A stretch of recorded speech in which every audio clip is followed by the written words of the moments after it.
For our third adventure in Columbia, South Carolina, I find myself at the Dutch Square Mall. Like Columbia Place and Richland Fashion Mall, it has faced its share of problems, but unlike the others, its chances of survival are much more favorable. Let's step inside and see how the mall is holding up.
So, first off, to start, as we poke around the defunct Belk, let's talk about looks.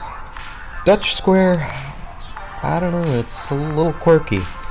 The corridors are kind of Spartan, but there's a certain charm to the mall.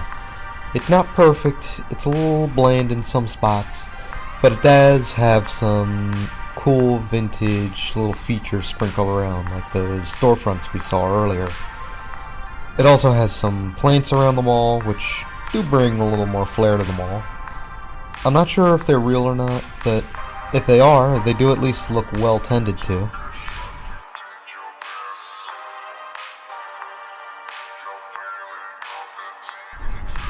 When I was here in August, I tried asking permission at management, and they did seem indifferent about what I intended to do, but they wanted me to wait for an answer from corporate. So, I did. But I couldn't find the name of the company that currently owns the mall, so I had to email the mall itself. After several months and 3 emails, I eventually got a reply that said corporate never answered. Yes, I was bummed, but I didn't want to put off this mall for much longer. So I decided to come down here and cover this mall while wrapping up at Columbia Place. I don't mean any harm with this video, I just want to document it and share it with the people in case anything goes wrong with this mall and it ceases to exist. People share a lot of memories at this place, like that movie theater, for example.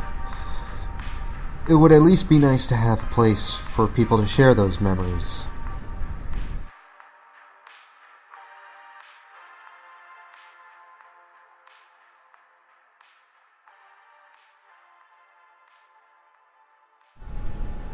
At one point, I put the camera down to go find the bathroom, and as soon as I put it up, I heard someone say, "Good afternoon, sir, how are you doing?" Now, as someone who has had run-ins with mall security, this spooked me quite a bit. But it turned out the guy was just an employee from one of the local barbershops called Celebrity Styles, and he was looking for someone to put in his chair. I don't know, since he was cool about it, I decided, yeah, I might as well tag along and let him do his thing. And I'll say, it was fun surprising everyone back home with the haircut I got. I mean, it did look nice, but I normally let my hair grow out before getting it trimmed down, so everyone was taken by surprise when I came back home with really short hair. Now, I can't say when or if I'll be in the area again, but I guess if you need a quick haircut, go stop at Celebrity Styles. For what it was, they did a pretty good job with my hair. They don't pay me to say that, and you know what? They don't have to. Stop by them. Give them a visit.